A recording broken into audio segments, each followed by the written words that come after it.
Please rise for our national anthem. According to Flagstaff codes, all knit people must remove their hats and place it over their hearts.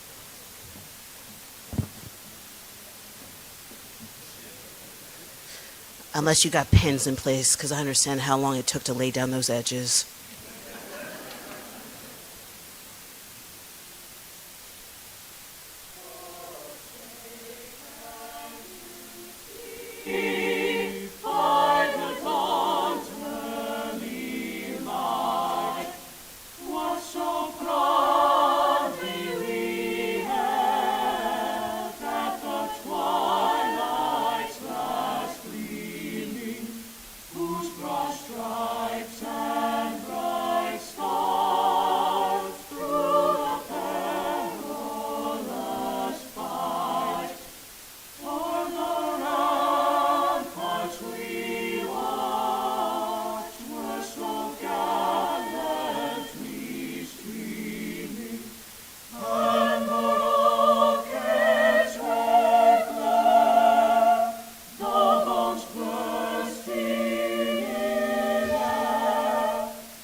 You may be seated and put your hats back on.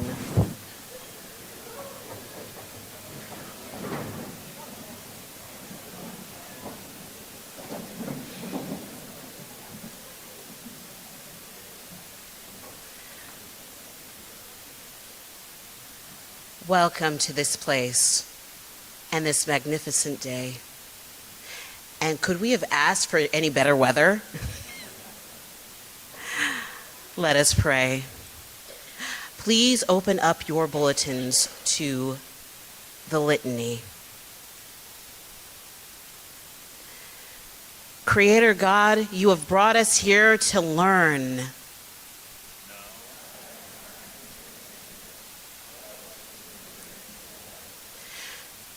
You have been called and empowered to serve the neighbor so that all may flourish.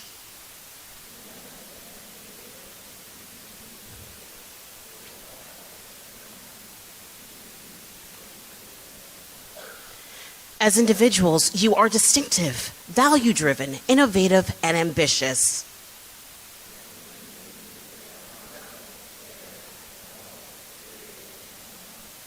May the work of your hands and the meditations of your hearts be directed in upholding the foundations of academic and emotional intelligence, individuality and community, diversity and inclusion, faith and science, equitability and fairness, innovation and flexibility.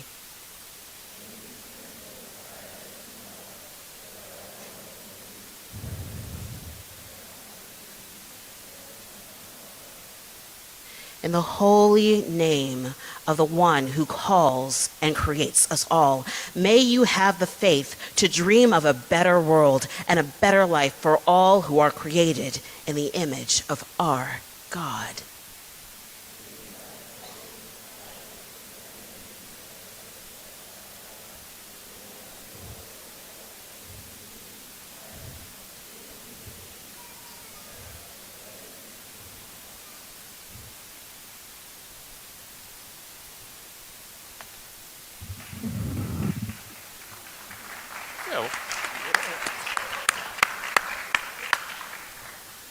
Good afternoon.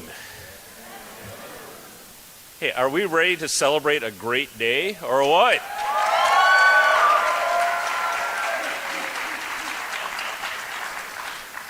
I'm spying some nice purple out here, but did anyone bring their purple shoes?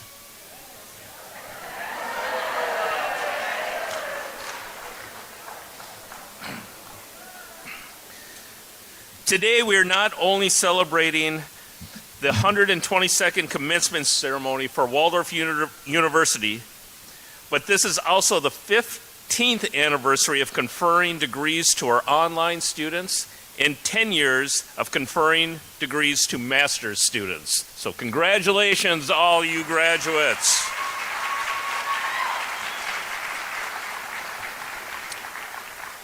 On behalf of the faculty, staff, and students of Waldorf, I am grateful for the participation of family and friends on this most special occasion.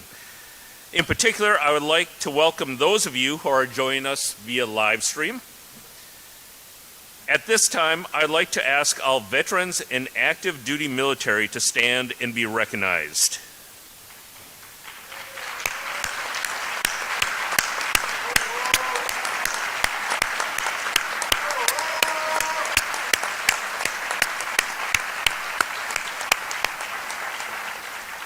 Thank you for your service and sacrifice.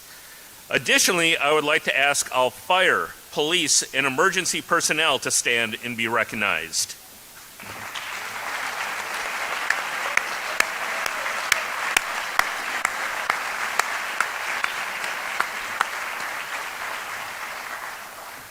Thank you for making a difference in the lives of our communities and families. The Waldorf Board of Trustees had a meeting yesterday. Several stayed behind so they could be with us today. That includes our board chair, Dr. David Weber,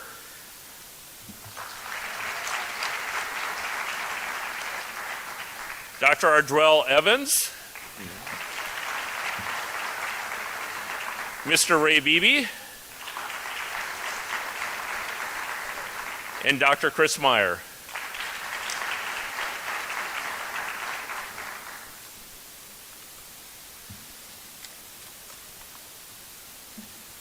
In class of 2026, are you here today?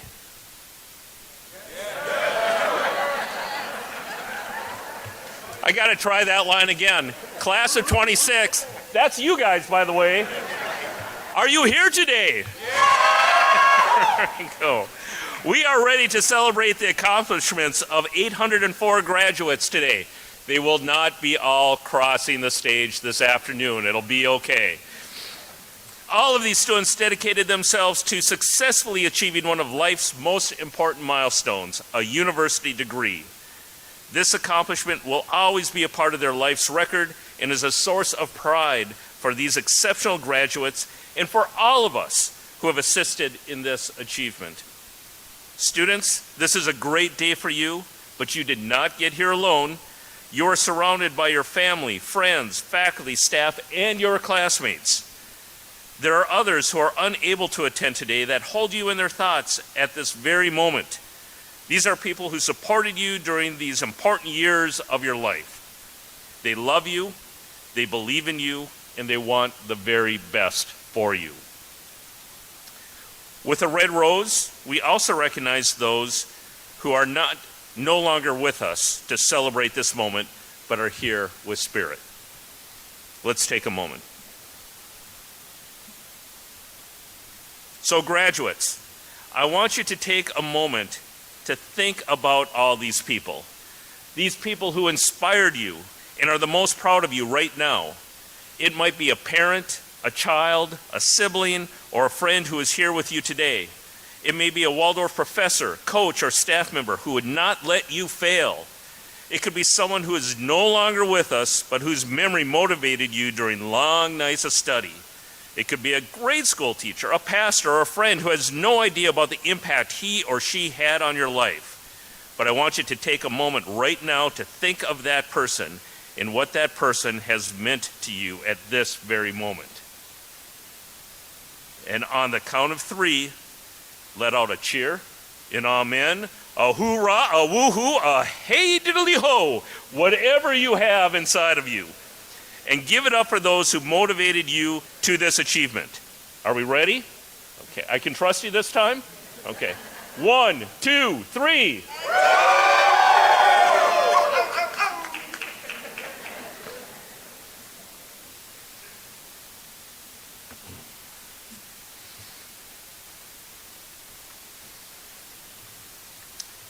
Parents, relatives, and friends who join us in celebration today, this is a special day for you as well.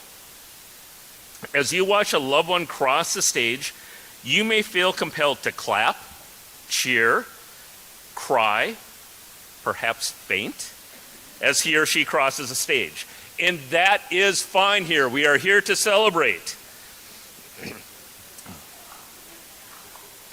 And even with fainting, as you've seen, we have many paramedics in the area. I simply ask that you be brief in your exhortations of joy so the next person and those who may have traveled a long distance to be here can hear his or her name being read. So welcome to this great ceremony. Welcome to this very special moment in time. We are glad you're here to join us in celebrating the powerful journey of these very special graduates. Thank you.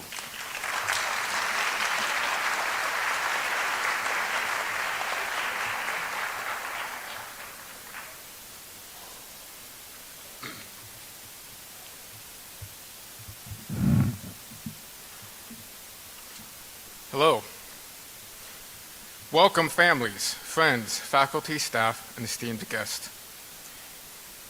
And to those of you in the medieval robes and the funny hats, congratulations on your accomplishments. I am Dr. John Clockey. I teach sword fighting, axe wielding, jousting, Viking raiding, witch trying, and the occasional history class here at Waldorf University. I've also had the honor to serve as faculty chair of an exceptional faculty for the past 2 years. And I've recently learned that being faculty chair is a one-year position with a life sentence. I gave my first commencement speech last year, and my second one a couple of hours ago. So this is the remake of the sequel. If you ask my students, I've never had a time limit that I didn't ignore. And if you think this speech is long, just ask them how long it takes me to grade their papers. So here goes. Yeah.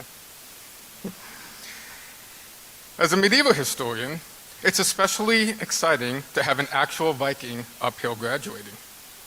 There's an old Viking rune called Ive. One of its meanings is that every beginning requires an ending, and every ending creates a beginning. A few years ago, we said hello to you. Now, we are saying goodbye. But remember, at Waldorf, we are family, and we are always just an email away.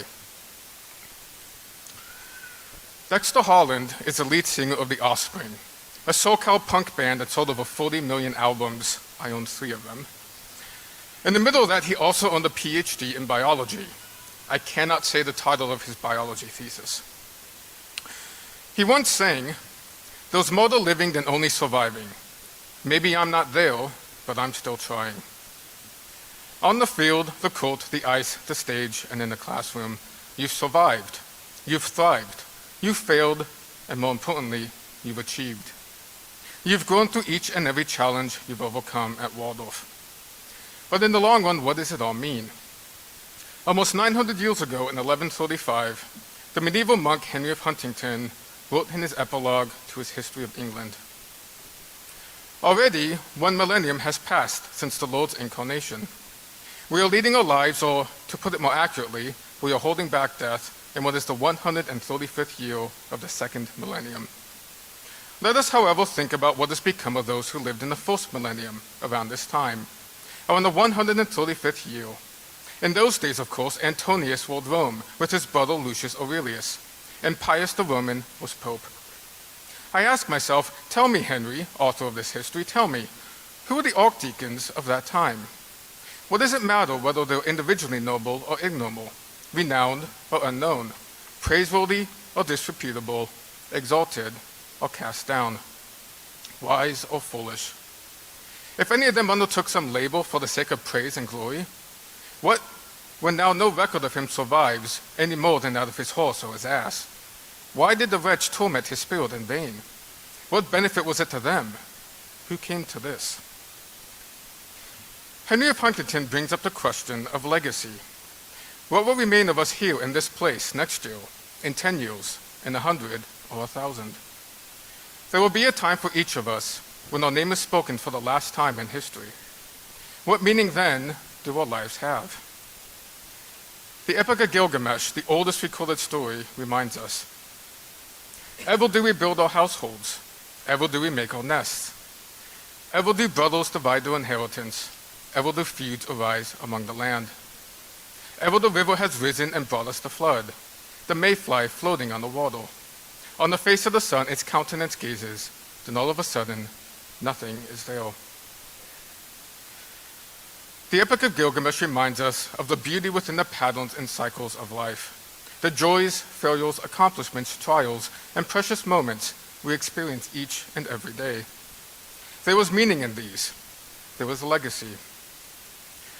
I'd like to recognize Dr. Susie Falke, sitting right over here with the faculty. She'll be retiring from Waldorf in a few days, but she has taught students here for 31 years.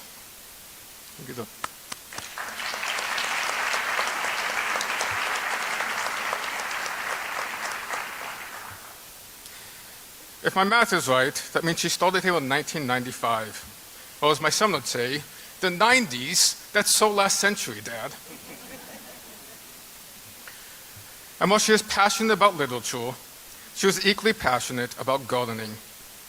A fireman in Ray Bradbury's book, Fahrenheit 451, said this: "When I was a boy, my grandfather died, and he was a sculptor. He was also a very kind man and had a lot of love to give to the world.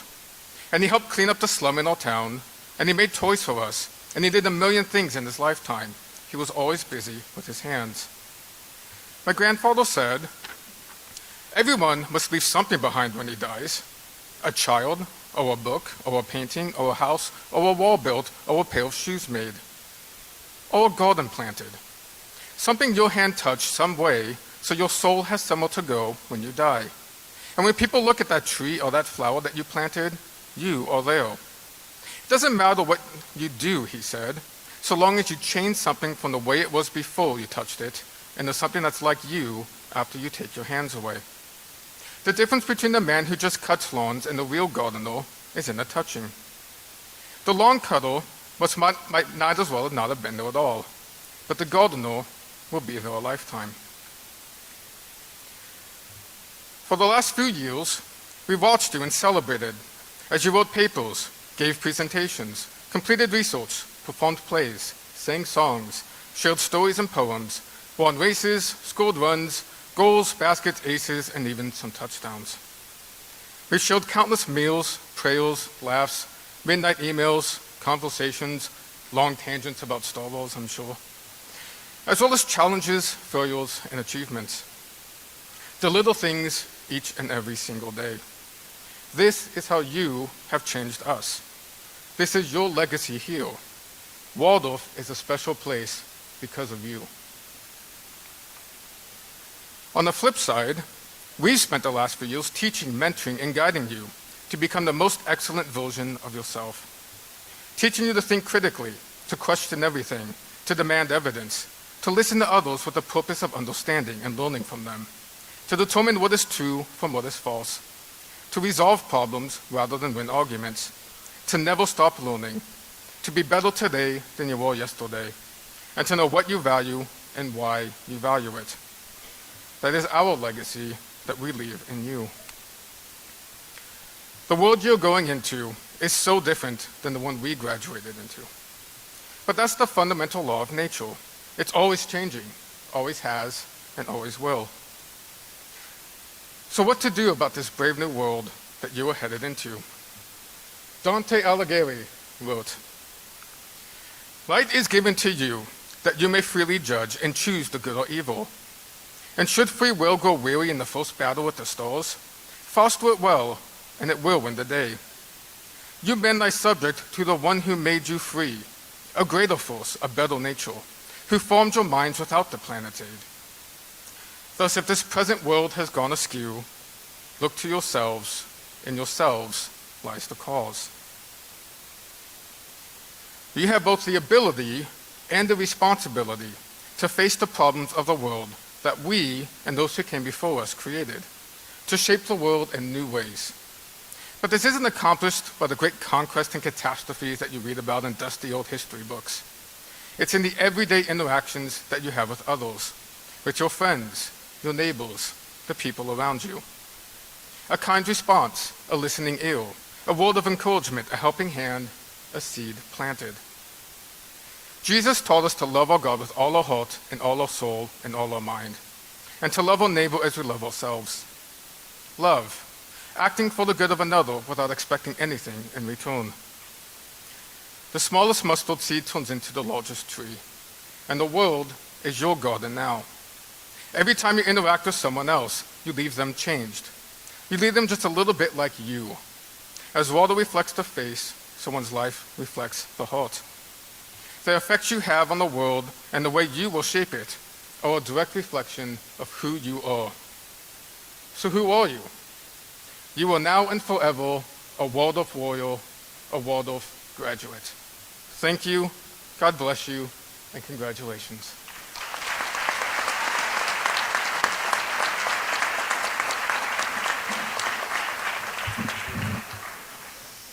Well, good afternoon. I have to echo Chaplain Jennifer's comments about the gorgeous day, and I'm reminded of a line from The Field of Dreams. Is this heaven? No, it's Iowa. Well, thank you all for being here, and it's on behalf of I'm Dr. David Weber, Chair of the Board of Trustees, and on behalf of them, I want to welcome you. Thank you for being here. Thank you for supporting these people as they've made their journey through a lot of efforts, and congratulations to you. You're going to be congratulated multiple times today, but it is appropriate. You have worked hard, slogged through a lot of stuff, met a lot of deadlines, gone through ups and downs, trials and temptations, failures and successes, but you've made it, and this is great. I am also a graduate of Waldorf. Many years ago, I think we were still using kerosene lamps then. It was, but I know for sure that it was before any of you were born. So that's how long ago it's been. But I hope that you will. I come back and serve. I love this place. I have a heart for Waldorf, and I hope that Waldorf will forever have a place in your heart as well. So, and I want to thank all of you for coming. Obviously, you are. And I'm kind of duplicating some of President Alsop's comments, but it needs to be said again that, this is a packed house, I love this, that you are here to support these people, and I saw plates from Texas, Wisconsin, California? California, all right. We didn't have any in the first session. Florida, all right. Where else? What other states? Tennessee, Michigan, Minnesota. Okay, all right. Call security. Got it. We get the picture. I mean, this is a statement about Waldorf. It attracts a lot of good people from a lot of different places. So thank you. And I do want to, again, as Bob has said, President Alsop has said, think about some of the people that supported you. And I'm going to go a little deeper, because I know that there were times when things didn't go well. There were probably times when some of you called home and said, Mom and Dad, I'm far away from home. I don't have any friends. The work is way too hard. And then you had a mom and dad who said, wait a minute, I'm going to come out and see you. We're going to talk because you're going to make it. And indeed you did. So those are the people that we need to thank so much. And I want to echo some things out of Chaplain Jennifer's litany, and she said, help us to be learners for life, and I think that's important. Don't stagnate after you get out of this place, because this is not the end of what you need to do and learn and be as you move through life. Be honorable, fair, moral, creative, and humble, and those are all lessons and attributes to live by, so I would concur with that as well. So when you think of riches, don't think of riches in terms of monies, big houses, fancy cars, that sort of thing. Think about riches in terms of relationships, family, faith, and all of the things that make life meaningful and better. And it's not in material things. So, and so forth, as you go forth here, don't be an instigator, be a joiner, a healer, and above all, in this world that so desperately needs it, go out and be kind. Thank you and congratulations.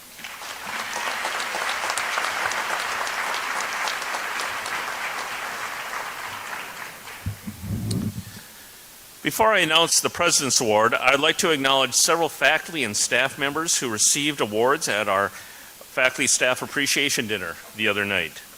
So please stand and be recognized as I read your name.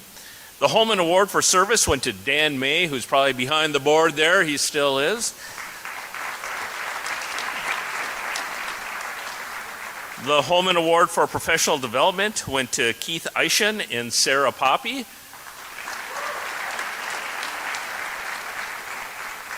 Trust the man in the white hat. Okay.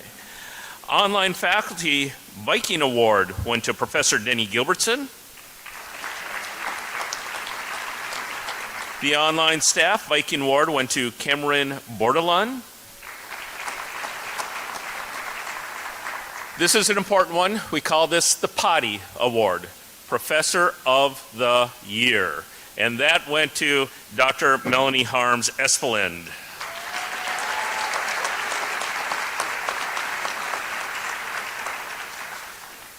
And the Board of Trustees Outstanding Faculty went to Professor Heather Yeoman.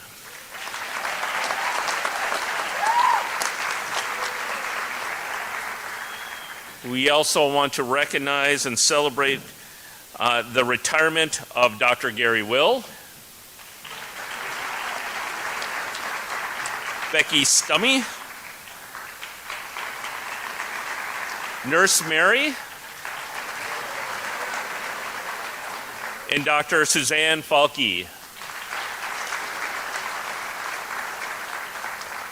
Additionally, we are proud to award 2 Viking Awards to undergraduate online students in recognition of their hard work, dedication, and the positive impact they have that extend beyond their Waldorf courses. This year's recipients were Jeremy Fisk and Lizette Perez Cruz. Congratulations.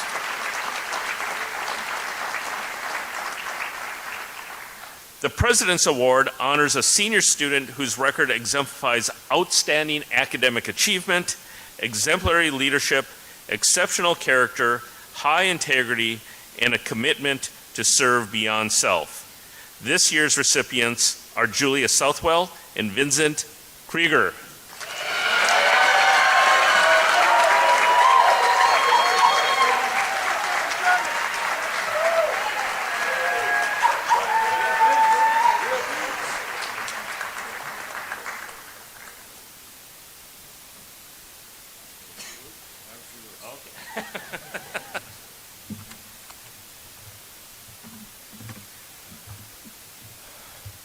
I'm not a big speech giver, usually, but I think I received this reward because I'm doing something not a lot of people do nowadays. I stop and listen. And I listen to you, no matter where you're from, no matter how you look, no matter what your problem is. I try to give you a positive perspective because there are some bad things happen out there in the world, and it might seem dark sometimes. But somebody once told me that every man can be a teacher in something, and in that I will learn from you. So maybe stop thinking about each other a little bit more nowadays. Reach out and give people some help. God bless people.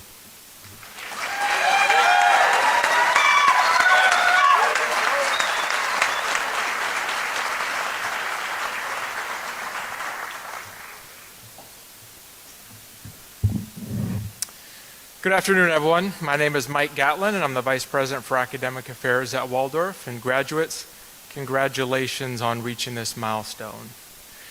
It is my privilege to introduce our commencement speaker, Fire Chief Joseph Warren Dixon. Chief Dixon has built a career defined by leadership, service, and accountability. He served 25 years in Howard County, Maryland, rising to operations chief with significant responsibility across both operations and administration. He later served as fire chief in Goldsboro, North Carolina, where he led meaningful organizational improvements in operations, structure, and long-term stability. He has continued to serve in leadership roles, including as special advisor to the city manager in Gainesville, Florida, and remains active at the national level in advancing the profession. Chief Dixon is also a graduate of Waldorf University, where he earned his master's degree in organizational leadership, reflecting his commitment to growth and to lifelong learning. Graduates, today you'll hear from someone who's built a career on responsibility, steady leadership, and continuous growth. And if there's something to take from that as you move forward, not only in what you pursue, but also in how you choose to live and lead. So please join me in welcoming Fire Chief Joseph Warren Dixon.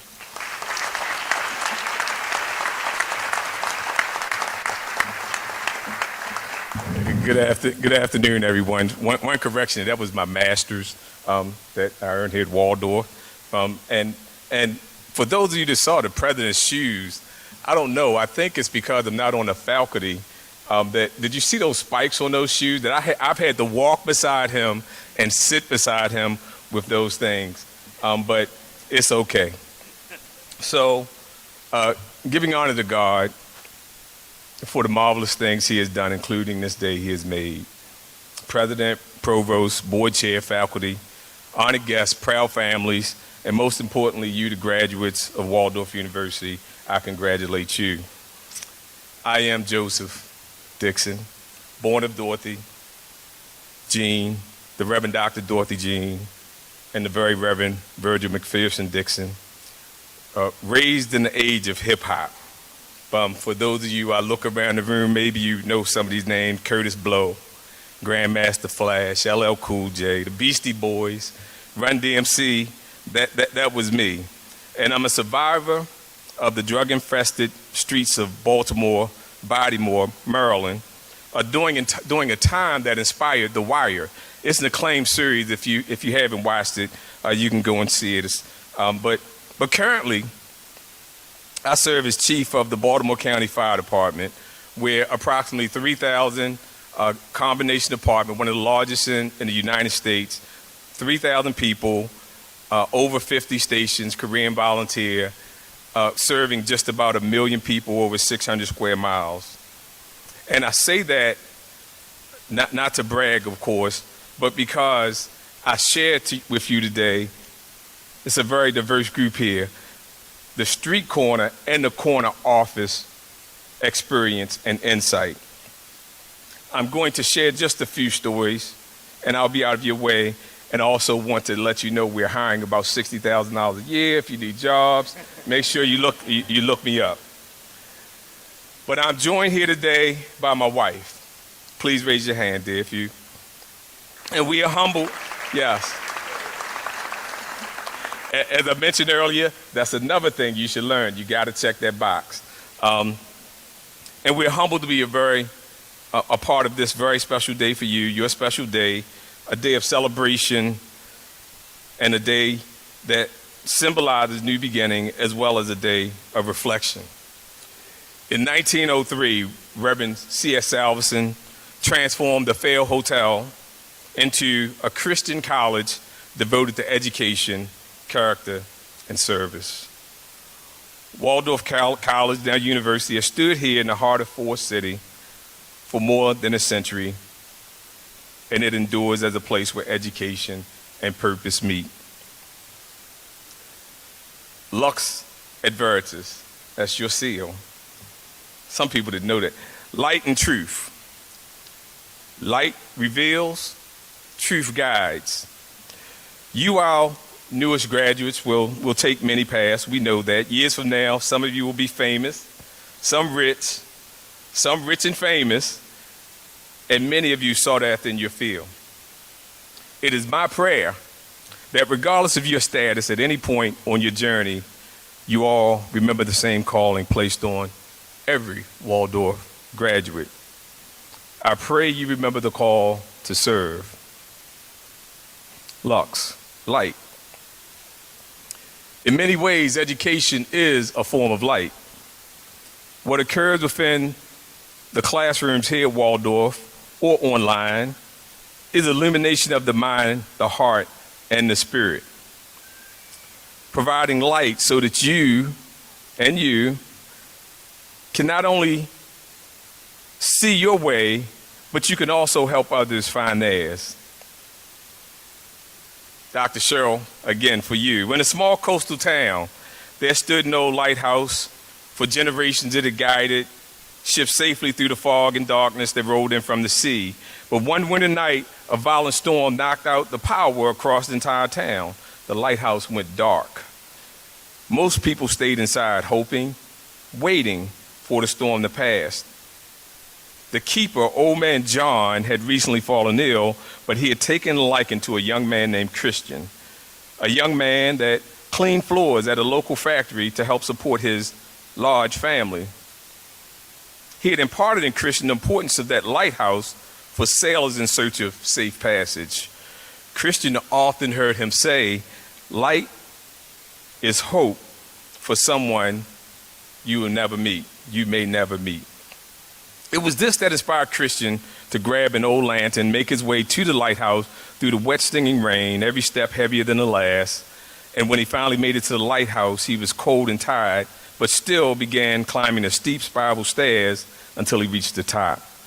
The great electric beacon was solid, but Christian was undeterred and refused defeat. He placed the lantern in the center of the lighthouse window and began polishing a large glass lens by hand so it would reflect the lantern's glow. It wasn't the powerful beam the lighthouse once had, but it was light. Out at sea, a cargo ship that had been fighting the storm suddenly saw a faint glow through the rain and fog. The captain recognized the position of the lighthouse and turned the ship to safety and away from the rocks, which meant certain death. The next morning when the storm passed, word spread quickly how that ship had been saved. Christian was discovered asleep on the lighthouse floor beside the burned out lantern. When people thanked him, he simply said, light is hope, and made to be shared. Unbeknownst to Christian, that ship carried supplies for the town and medicine for the local hospital, specifically for a young woman who was deathly ill and would have surely perished if that ship had been lost.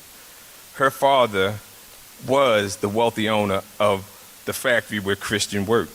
He saw Christian out, ultimately becoming a blessing to Christian and his family. Christian went from cleaning the factory to internship, management, and ultimately ownership.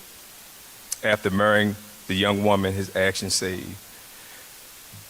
As corny as this story may sound to you, there will be moments in your life, not unlike Christians, where you can do nothing and be just fine. Or you can choose to do something for the benefit of others by putting yourself on the line. Follow your heart, follow your conscience. And today, as you enter the next chapter, Waldorf charged you to take your lessons, your light, and share it with the world. Your education, the light received here was not just preparation for employment. I know some of you parents feel differently. It is preparation for stewardship, a stewardship that comes with responsibility. The responsibility to use your talents wisely, to serve your communities with humility, to treat every person with dignity, and to be a light in places where darkness exists. The world is complex.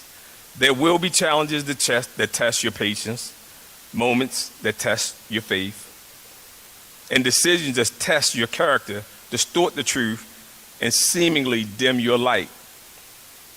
Before I go too much further, there's one additional responsibility, and this one's important, to lead with integrity. Like light, a leader's presence makes the past visible for others to advance, to achieve, and to overcome. Light empowers the travelers to move forward with confidence. Be a servant leader when you lead, because servant leaders do not stand at the top of a mountain shouting orders. They hold the light while leading the way.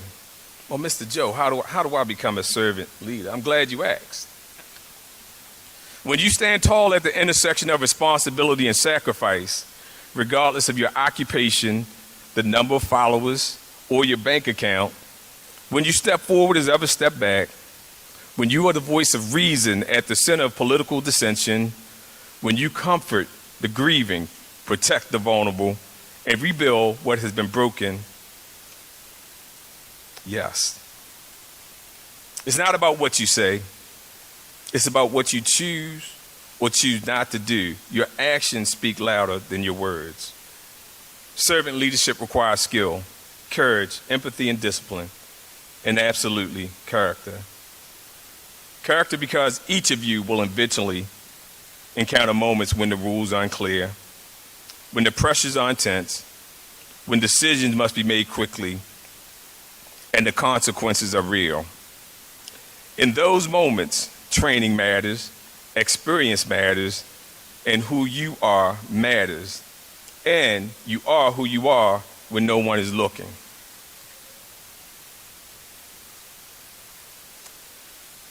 Here's an example. One random day, and against their protest, one particular servant leader decided to wash his followers' feet.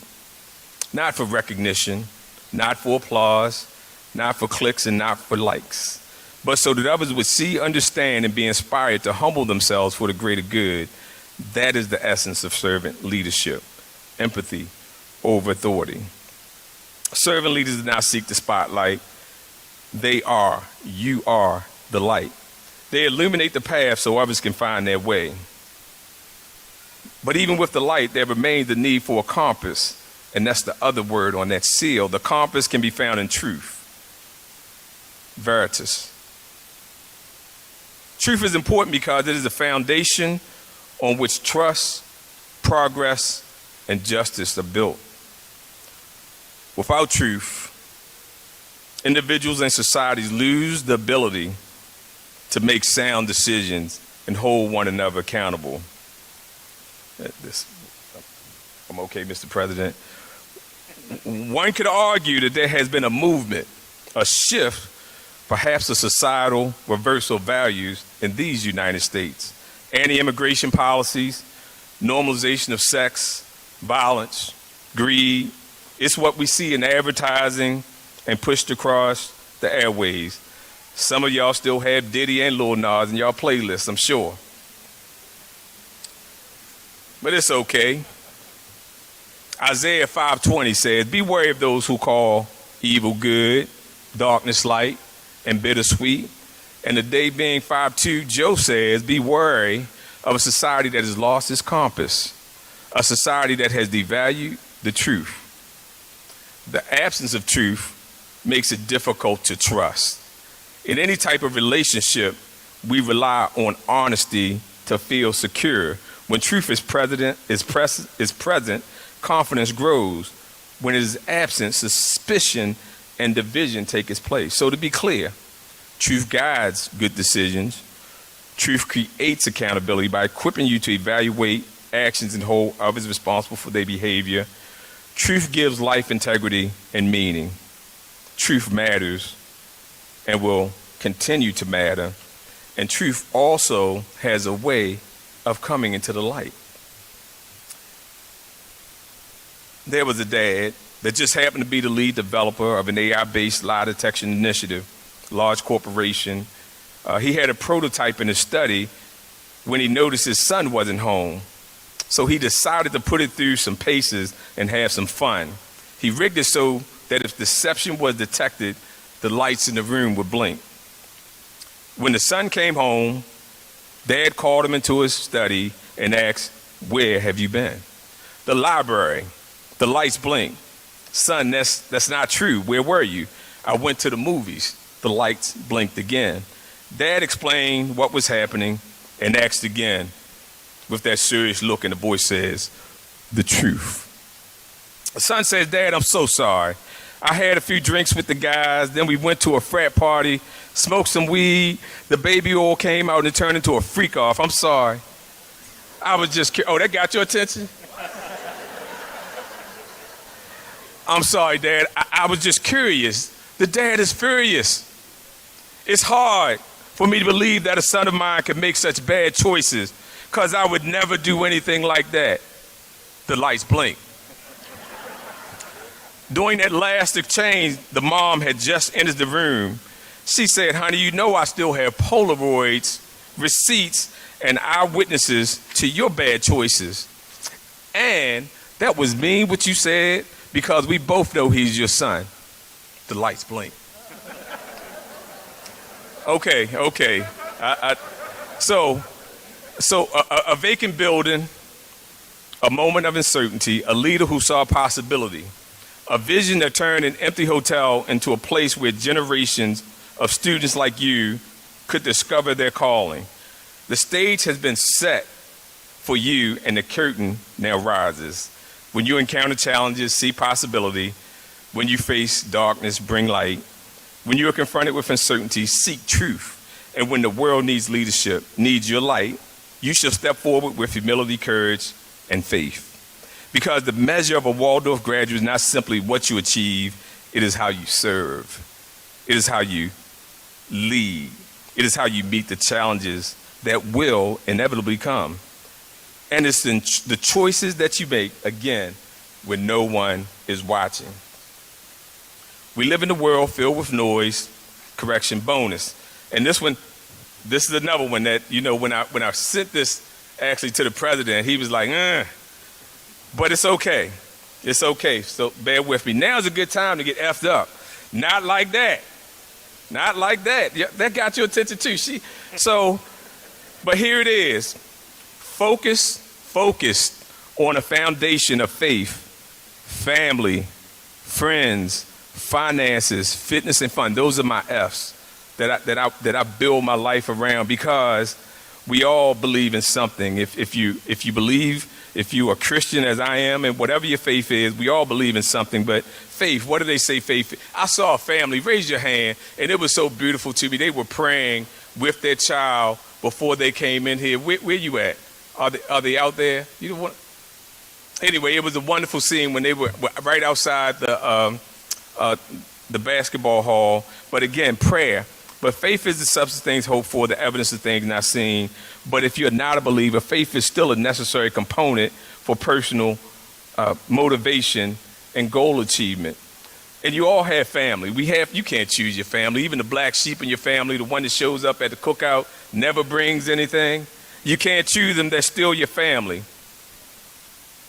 And friends, everybody that says they're your friend is not your friend. Choose the friend that will call you sometimes random, like, what's going on, man? I'm just checking on you. And the friend that smile when you walk into the room. Finances, man, that's important. Don't get that. When you got that credit card, now here's the stuff I'm trying to tell you. Don't blow that thing up. If you broker and you so broke you can't pay attention, that's a problem. It makes life even more difficult. Learn to manage your finances. Fitness, take care of your body. Simple as that. And fun. It's good, clean fun. You got to have some fun. You got to have relief. I'm on my third wife because I worked too hard.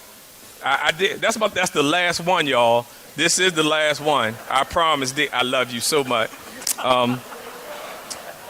So, checking life's report card, it's okay to see F's as we move forward. And here's the final truth. God said, let there be light. With light, mankind has been able to see, navigate, and appreciate. One small light, your light, carried with conviction and courage, can guide many people along the right path. Be faithful and steadfast in your purpose. Every generation faces moments when darkness seems overwhelming. Man, I feel like, how they do that? When cynicism, division, or selfishness threaten to overshadow what is good. Yet history repeatedly shows that a single light, a single person, can transform the darkness around them. We live in a world filled with noise, opinions, and uncertainty. Yet the human heart continues to search for something constant, something trustworthy. That is why truth matters. Truth is the light that allows people to see clearly and move forward with confidence. If the mechanical lights were turned off in this room and candles were distributed, as each candle came to life in the darkness, more light would enter the room while never diminishing the illuminating power of that first candle. Don't be afraid to share your light. Graduates of Waldorf, the world awaits you and your light.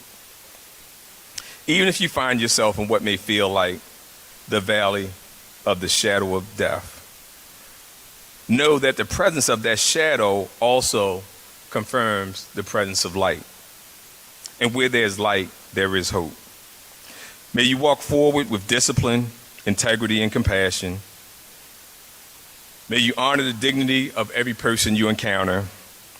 May your lives reflect the values of this great institution, and may the words on Waldorf seal guide you always.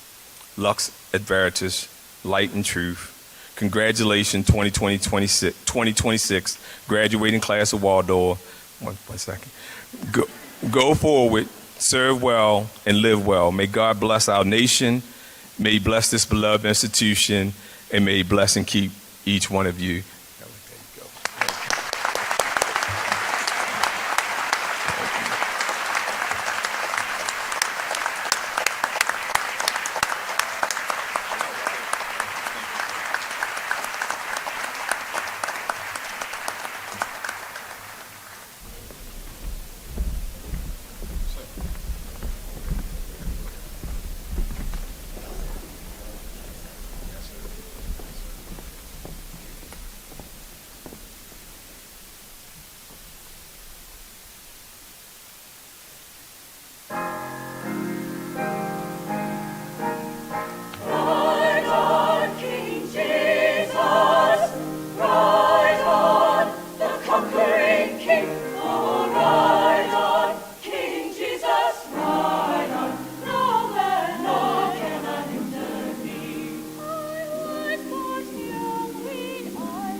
Will the candidates for the Associate of Arts degrees please stand?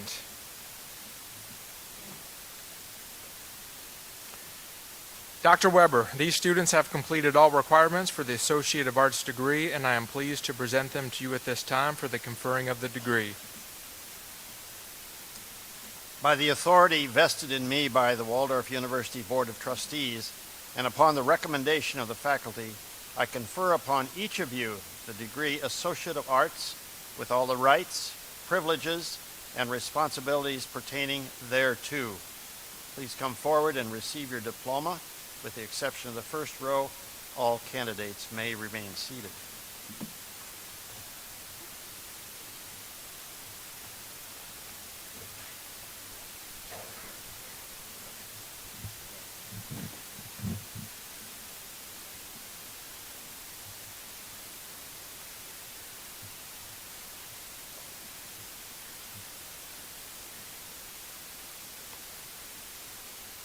Daniel Cannon.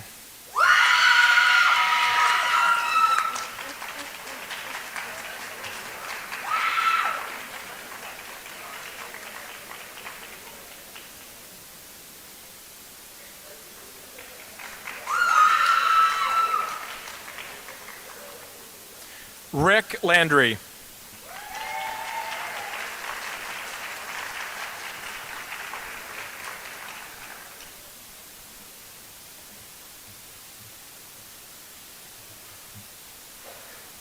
Angela Etherly.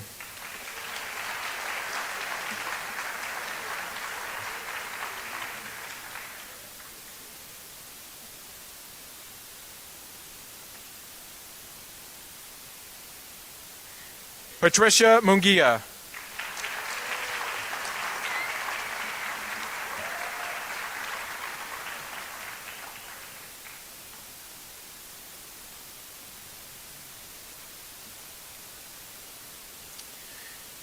Waldorf University takes pride in the academic achievements of its students, many of whom have the privilege of double majoring within the same degree, thereby deepening their expertise across two related fields.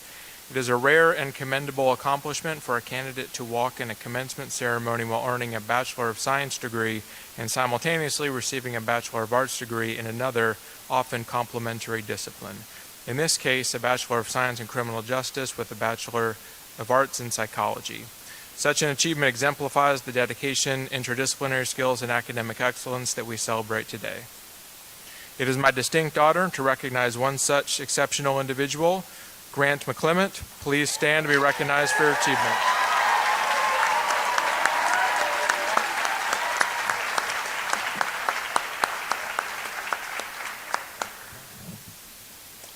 Will the candidates for the Bachelor of Arts degree please stand?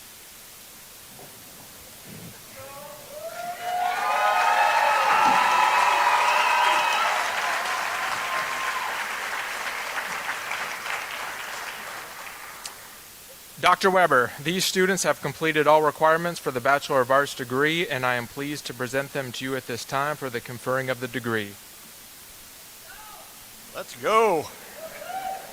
By the authority vested in me by the Waldorf University Board of Trustees and upon the recommendation of the faculty, I confer upon each of you a Bachelor of Arts degree with all the rights, privileges, and responsibilities pertaining thereto. Please come forward to receive your diploma. With the exception of the first row standing, all candidates may be seated.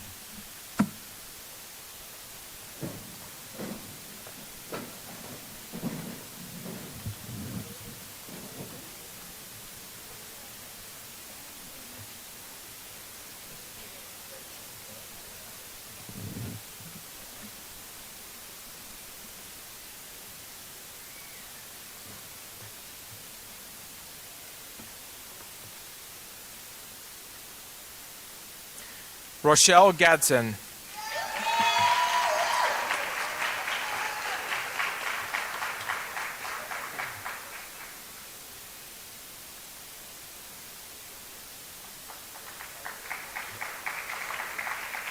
David Babel.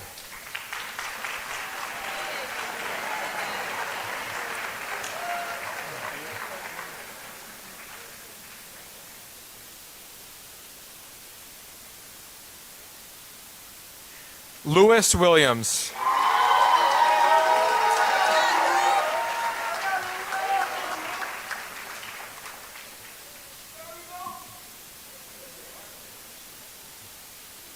Paris Southern.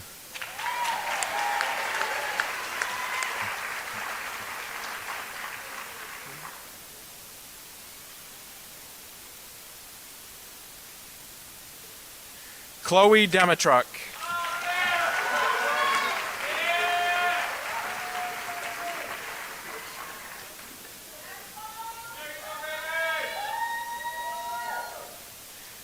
Peyton Witt.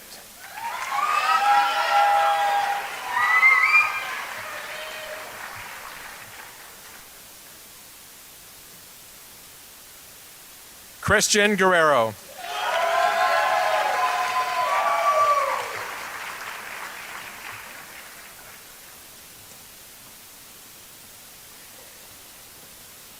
Angelica Castillejo.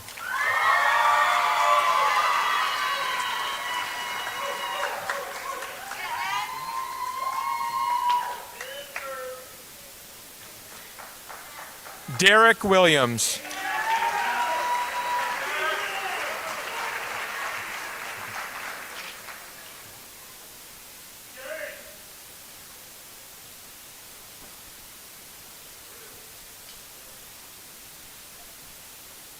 Alanis Lily Gerano Rios.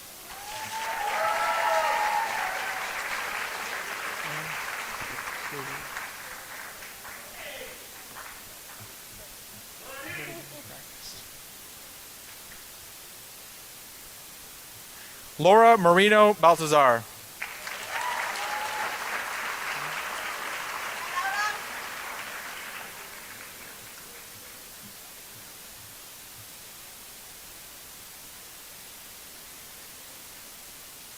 Yasmin Leticia Perez.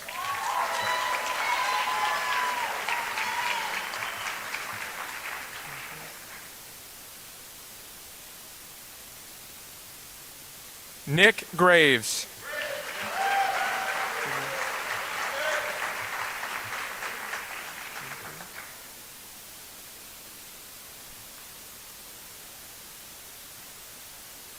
Fahat Omar.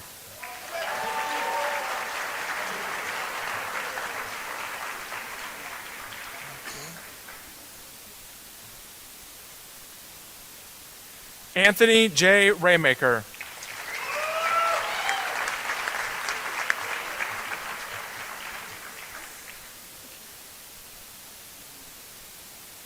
Briggs Hartley.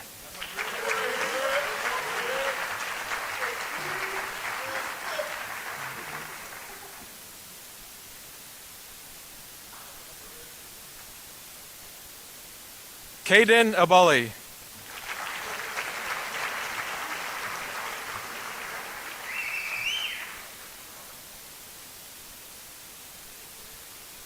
Caden Peterson.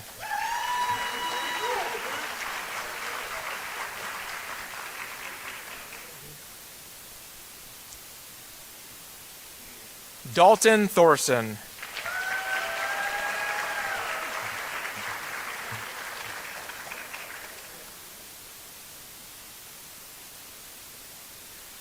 Autumn Smock.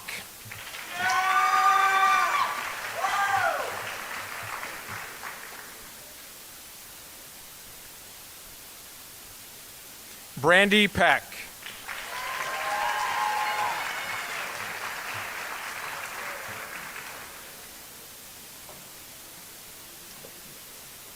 Paige Harns.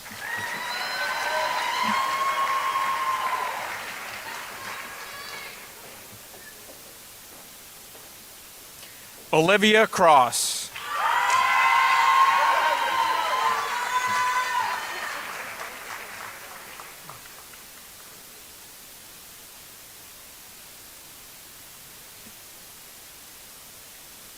Nev Berrigan.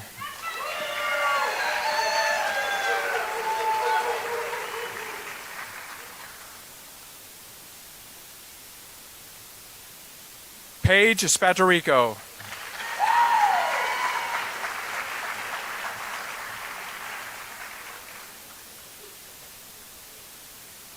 Skylar Cooper.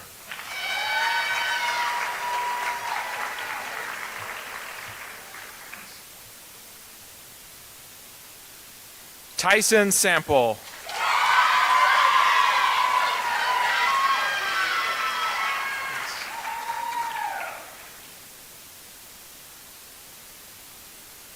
Grace Joanna Koberger.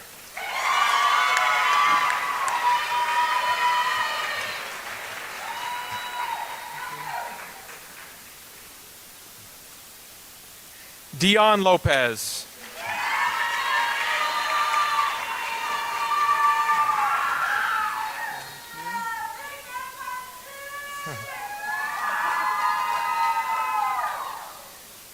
Diana C. Morales Caez.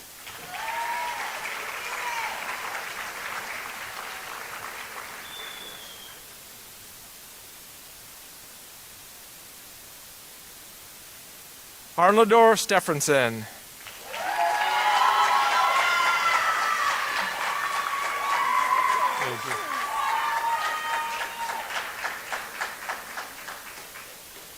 Jenny Jensen.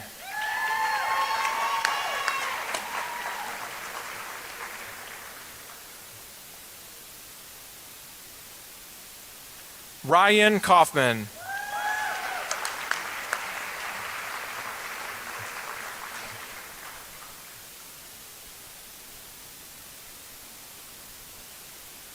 Tyler Latcher-Hamber.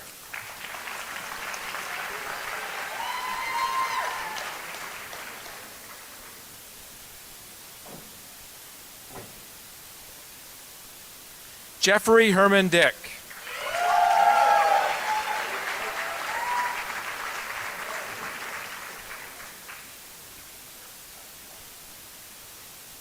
Kale Anderson.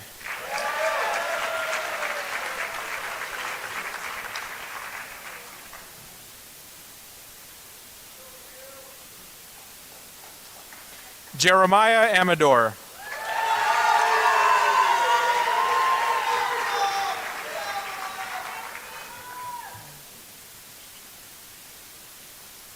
Christian Reeves.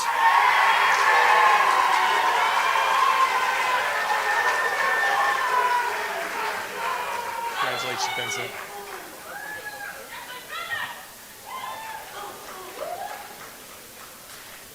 Vincent Krieger.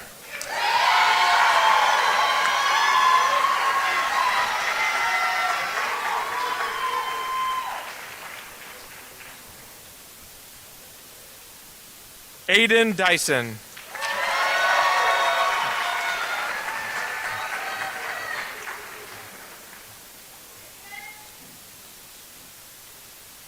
Angela Ruiz.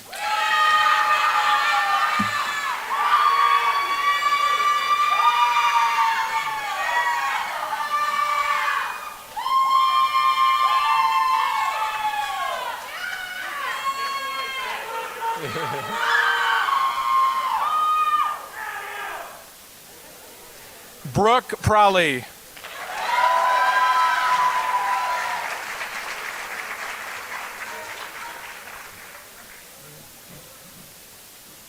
Sierra Freeman.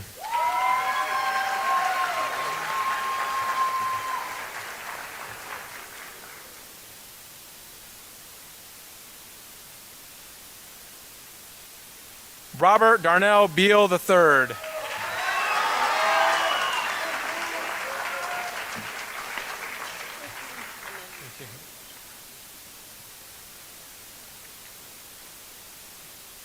Julian Michael Alexander III.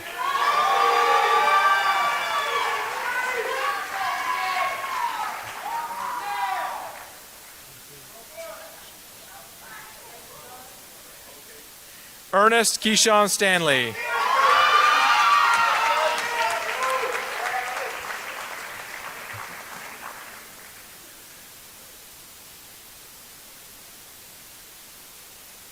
Taryn Booker Jr.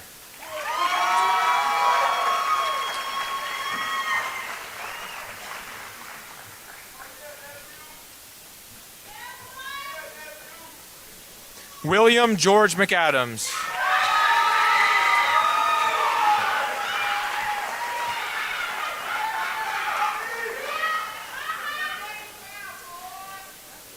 Isabel Gibbs.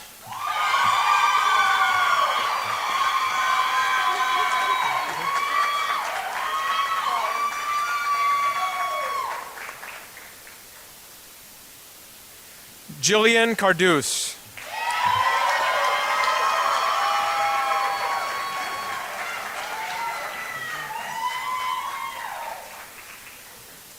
Caden Herbeck.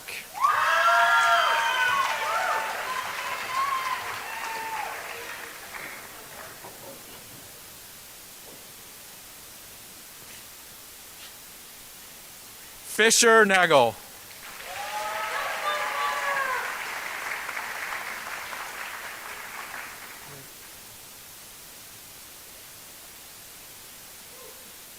Sherry Stroud Bailey.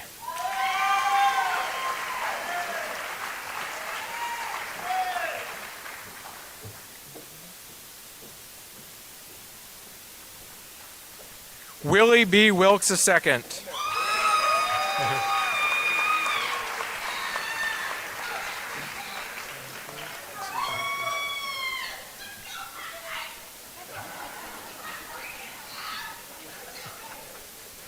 Wesley Johnson.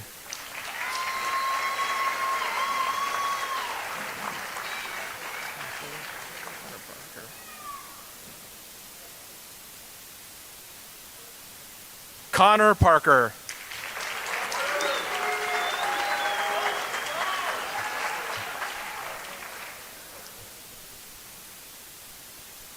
Kyle Peterson.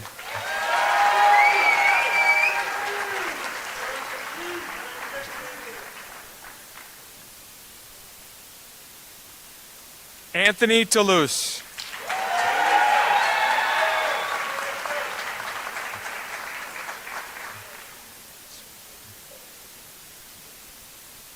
Ben Dorsaif.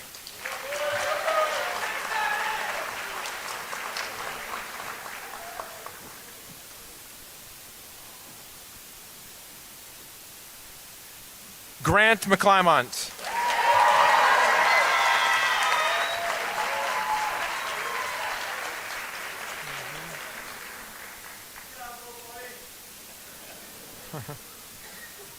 Xavier Horton Paynes.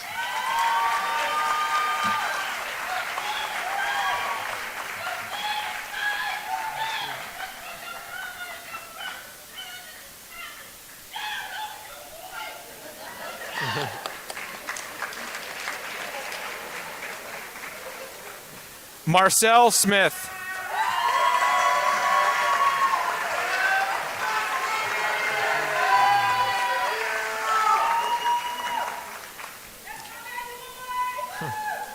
Aiden Williams.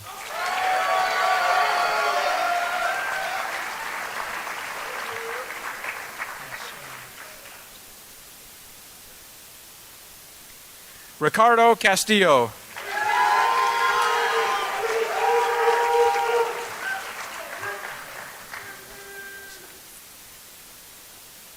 Jeremiah Smith.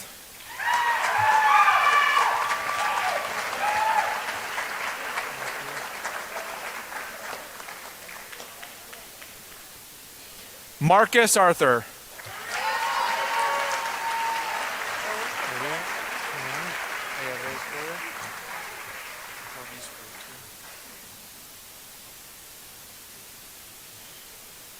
Congratulations, graduates.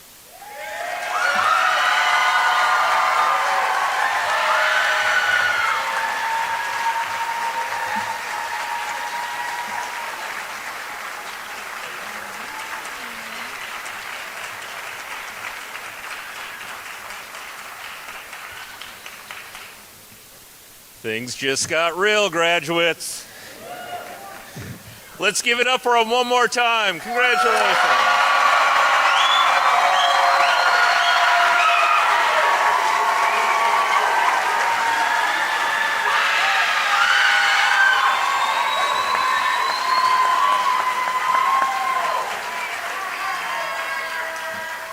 Graduates, you may now move your tassel from the right side to the left side.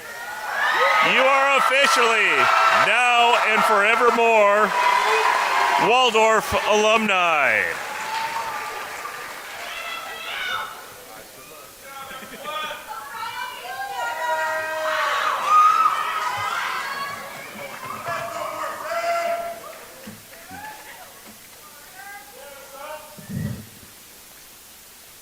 Before I get started, I want you to know I'm keenly aware that I have the tough spot. I'm the last person standing between you and your loved ones in the parking lot. So I promise I'll make it short.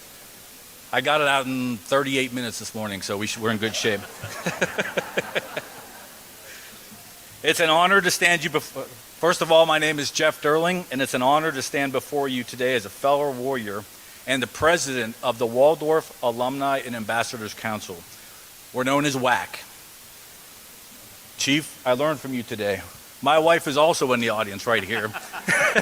So put your hand up. And yes, she's my last one as well. Graduates, today is your day. You've worked hard, you've overcome obstacles, and you've earned this moment. And while today marks the end of one chapter, it also marks the beginning of another. Because today you're not leaving Waldorf. Today you become a part of Waldorf in a whole new way. I know that personally because I chose Waldorf twice, and now I choose to serve. I earned both my bachelor's and my master's degree here at Waldorf. I'm also very proud to serve as the first ever online student to become president of WAC. Thank you. Thank you. I know many of you are online students, so I know your journey. And someday you may stand up here where I stand. Just a few years ago, I was sitting where you're sitting. I get it. I chose Waldorf because it's small enough to know you, it's strong enough to shape you, and personal enough to feel like home. And that's what I found here, in the relationships with the faculty, in the sense of belonging, and in a place that helped shape my vocation, my leadership, and my voice. So believe me when I tell you all, no matter how you came here, traditional or online, on campus or at a distance, you belong here. And once you're a warrior for life. As of today, you join a family of more than 26,000 alum across the country and across the world, and of which almost half of those were online students. That connection is real. Waldorf alumni help each other find jobs, make connections, settle into new cities, and open doors. The Waldorf network is powerful, and it's worth being a part of. Let me give you 3 simple ways to stay connected. First one is keep your contact information updated with us so we know how to get a hold of you. Second, share your story. Tell us when you get promoted, when you're recognized, when you expand your family. We want to know. And third, remember that Waldorf is your alma mater. And alma mater literally means nourishing mother. Now, Waldorf has taken care of you, and along the way, donors took care of you too, through scholarships, the Waldorf Fund, and support for this university's mission. One day when you are ready, it will be your turn to take care of her. As a volunteer, as a supporter, and yes, as a donor. When the time is right, join me. Consider serving through career support, mentoring, alumni events, and yes, maybe one day you could be a member of WAC. If you want to stay engaged and serve this university to help shape you, we would love to have you. And to the alumni who are here serving today, I see you there around, I see you up there. Thank you for volunteering, for showing up, and for continuing to invest in this university and in the graduates we celebrate today. I appreciate you. Graduates, after the ceremony, take a moment to find us and say hello. Just look for the name tags, alumni. We'd love to meet you, welcome you, and we want to celebrate this moment with you as fellow alums. Waldorf has done more than prepare you for a job. It's helped you find your vocation, your place in the world, your purpose, and your voice. So as you go forward, carry that with you. Be people of purpose. Be people of service. Be people of character. And be the torch for Waldorf in the world. And yes, wear that Waldorf gear. Put that Waldorf on your LinkedIn profile and in your bio. And when people ask you, you can proudly say, yes, Waldorf University. Yes, Iowa, not Ohio. Yes, like the Waldorf Hotel, but no, not that one. And yes, I'm a warrior. So on behalf of WAC and the 26,000 alum who welcome you today, congratulations once again, class of 2026. Yeah.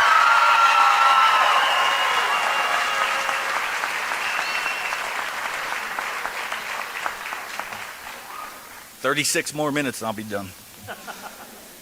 We're proud of you, we believe in you, and we can't wait to see what you do next. Thank you.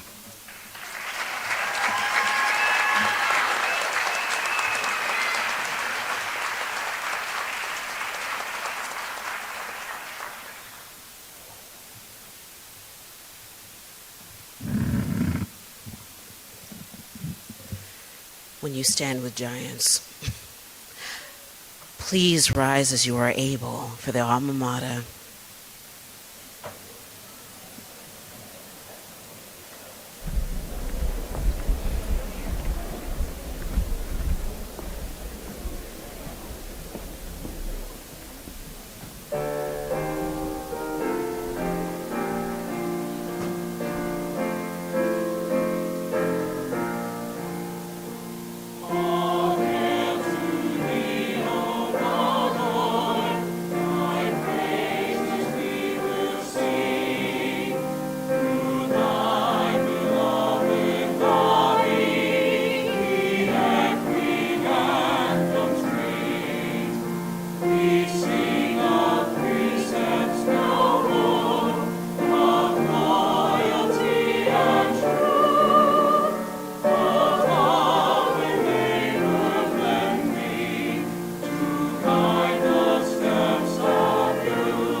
You may now be seated for the benediction.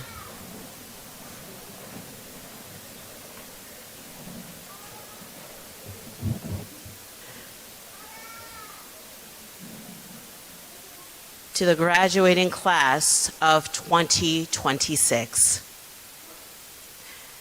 may you make peace with failure. Failure is not the enemy of your progress. That will be a combination of complacency and a lack of creativity. When you make peace with failure and fail epically and often, you will discover, ironically, that you are no longer afraid to try.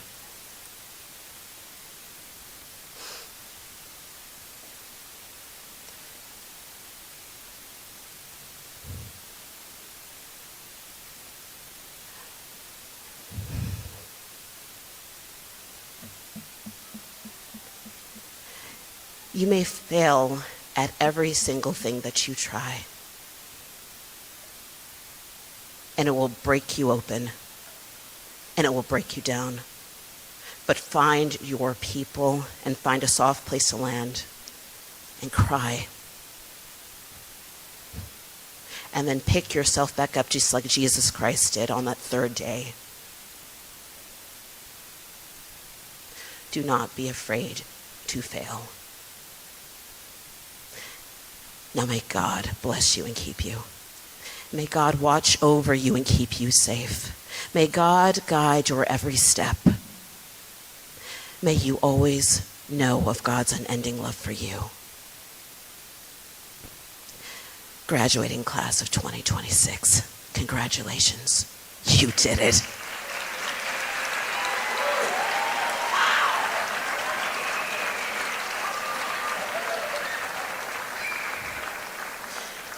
And may the church say amen.